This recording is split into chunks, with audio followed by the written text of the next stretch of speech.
کعبہ جو بیت اللہ ہے، ساری دنیا کے مسلمانوں کا مرکز ہے، مسلمانوں کی دلی جذبات کعبے سے جڑی ہوئی ہے۔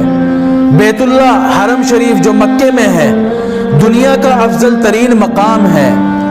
اس کا ایک حصہ ہے حتیم، جس کو کہا جاتا ہے، جو برابر میں جو دیوار ہے چھوٹی، جس کے اوپر پرنالا بھی بہتا ہے، اس حصے کو حتیم کہا جاتا ہے۔ جب حضرت ابراہیم نے کعبے کو بنایا تھا تو کعبہ حتیم تک تھا، یعنی حتیم کعبے کے اندر شامل تھا۔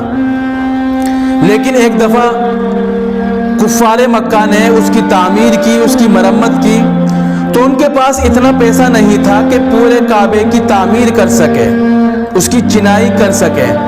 ان کے پاس صرف تھوڑا پیسہ تھا، تو انہوں نے یہ کیا کہ جتنا پیسہ تھا اتنے کی ہی انہوں نے تعمیر کر دی کعبے کو اور بیت اللہ کو بنا دیا۔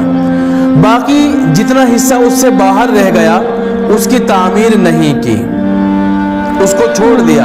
البتہ چھوٹی دیوار کھڑی کر دی تاکہ آئندہ لوگ اس کو درست کر لیں، جن کے پاس پیسہ ہوگا۔ ہمارے پاس تو اتنا پیسہ نہیں۔ اللہ کے نبی صلی اللہ علیہ وسلم کا جب زمانہ آیا، وقت آیا، تو اللہ کے نبی نے سوچا کہ اس حتیم کو کعبے کے اندر شامل کر لیا جائے، جیسے حضرت ابراہیم نے اس کو بنایا تھا۔ لیکن کیوں نہیں کیا شامل؟ وہ اس لیے نہیں کیا کیونکہ اس وقت مسلمان جو صحابہ تھے، کفار مکہ تھے، نئے نئے اسلام میں داخل ہوئے تھے۔ کعبۃ اللہ کی اہمیت ان کے دلوں میں تھی، کعبے کو وہ عظیم مانتے تھے، اس کی عظمت ان کے دلوں میں بیٹھی ہوئی تھی۔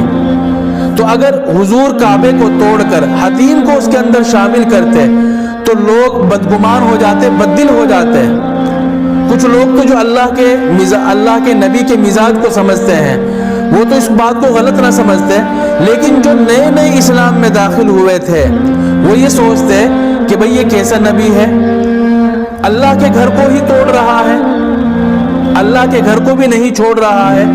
تو لوگوں میں اختلاف ہو جاتا۔